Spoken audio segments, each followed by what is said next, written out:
Kakain na naman?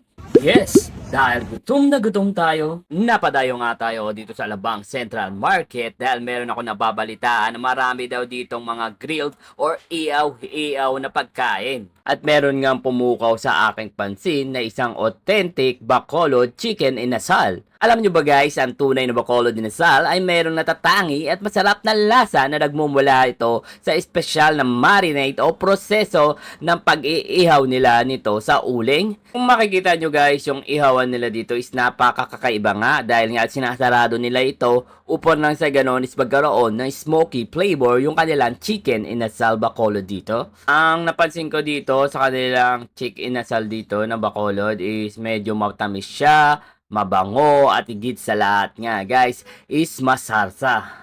At higit sa lahat guys, meron din silang pinopromote dito na kansi, isang lutuin mula sa Bacolod City. Ito ay isang masarap at malasa na sopas na tradisyonal na ginagawa gamit ang beef shank o mga piraso ng karne ng baka na niluluto sa isang maasim na sabaw na may pampalasa tulad ng tanglad, luya, sibuyas, bawang at kung minsan ay may kamatis. Alam nyo ba guys na inahalin tulad ito sa sinigang? Ngunit nga kakaiba ito kasi may kakaibang kurot. At hindi lang yon, meron din silang barbecue dito na may kakaiba at special sauce na sa kanila ko lang nakita. Nung una akala ko gravy yung pinapahid dito, ngunit hindi pala, isa pala tong special sauce na may secret ingredients. And syempre, meron din silang chorizo de Cebu na pinagmamalaki dito. Kaya nga nakausap natin ang mismong owner neto. Hi, good evening. I'm Maika. I'm the owner of Chick Nasal. I'd like to invite you to come visit us here at Alabang Public Market, 4 o'clock to 11 p.m. 4 p.m. pala, I mean, to 11 p.m. And I have, our brand is Chick Nasal. We sell authentic Bacolod inasal. We promote yung food from Bacolod. We have kansi. That's one of the food that we're introducing right now. It's like bulalo and sinigang in one, but we use but one para pampaasim.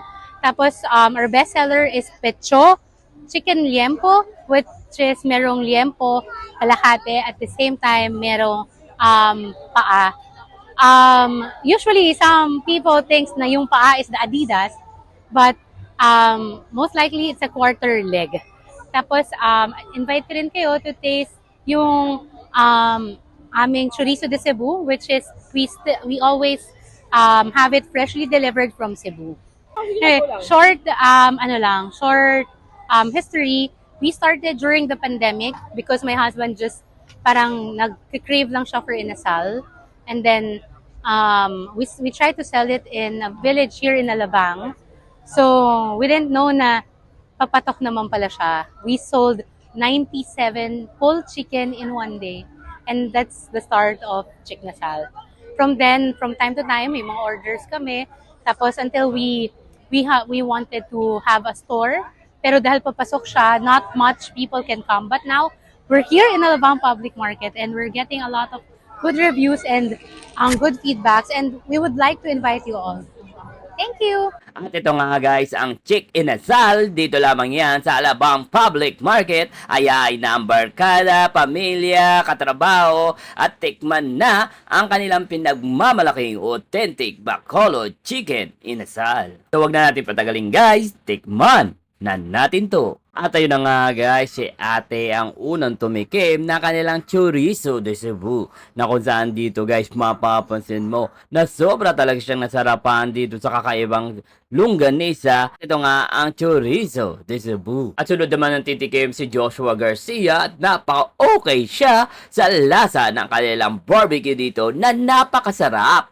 At syempre tayo titikman natin ang kanyang pinagmamalaking authentic na chicken inasal. Unang kagat, napakasarap, napaka-juicy at napakalinamnam ng kanilang chicken inasal dito. Malalasahan mo yung smoky flavor dahil doon sa ginawa nilang pagluluto. Ano? Hanggang nood na lang ba kayo?